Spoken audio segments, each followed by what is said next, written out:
Artisticamente Divertido, canal do YouTube.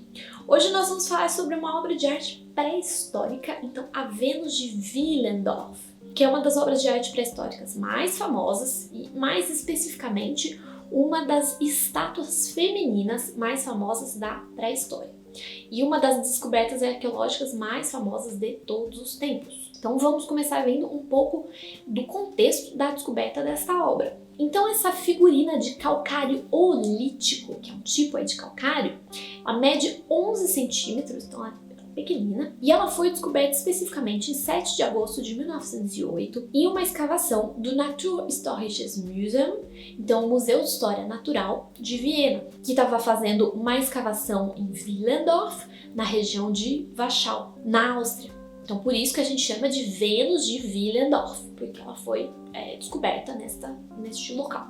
E na época teve toda uma controvérsia aí sobre quem realmente da equipe, né, que estava ali escavando teria descoberto a obra, mas hoje em dia o museu aponta várias pessoas, desde o diretor da escavação até o operário, né, o trabalhador ali, que foi o primeiro a avistar a escultura. Então, essa obra data de cerca de 29.500 a.C.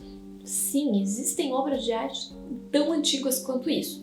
Só que é claro que naquela época a obra de arte tinha uma função, né, não é a maneira que a gente faz arte hoje, né? Que faz lá um quadro para colocar na parede e ficar bonito, né? É diferente, é toda uma outra ideia. Então, essa obra corresponde ao período do dito Paleolítico, né? Paleolítico superior, sendo o Paleolítico popularmente chamado, então, de Idade da Pedra Lascada, por causa que eles faziam aquelas lanças com pedras lascadas, lanças, né? Outros utensílios aí com pedras lascadas, em oposição ao período da Pedra Polida, que vai ser o Neolítico, que vai vir depois. E nessa época, a produção dessas estatuetas, né, pequenas estátuas, de mulheres estilizadas, então com formas não realistas, exatamente como copiando a realidade, então são formas estilizadas para passar essa ideia da mulher, era muito comum na Europa nessa época. Tem algumas diferenças regionais aí,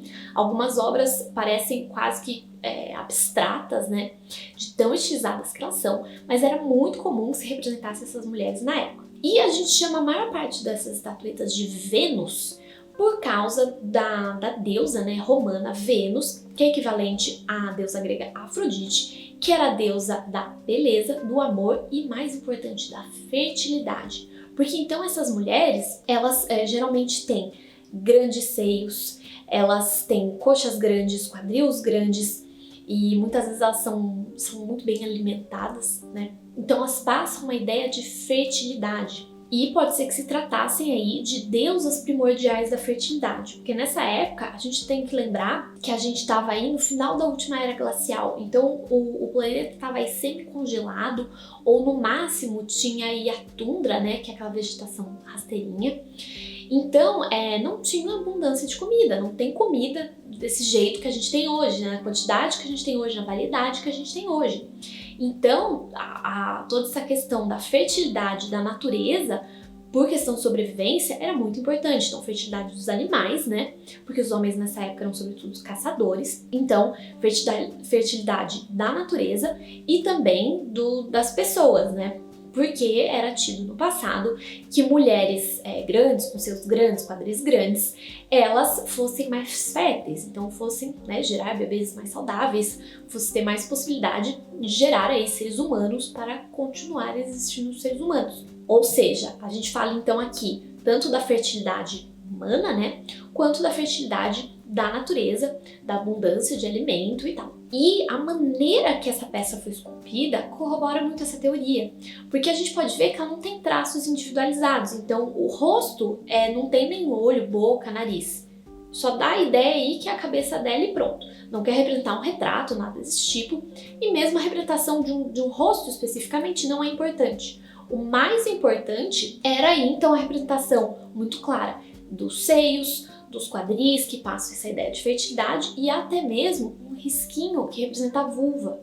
Então, mostrando mais ainda como é importante essa ideia da fertilidade. E várias figuras desse período compartilham desse traço também. Também é importante dizer que essa figura, inicialmente, ela era coberta com uma camada de giz vermelho, né? Então ela era vermelha, mas a gente não consegue ver quase hoje, porque saiu com o tempo esse pigmento.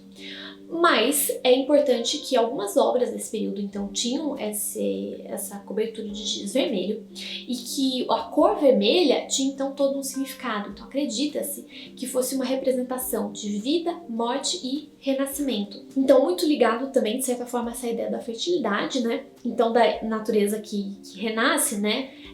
Dos seres humanos e animais que nascem, crescem, se reproduzem e morrem.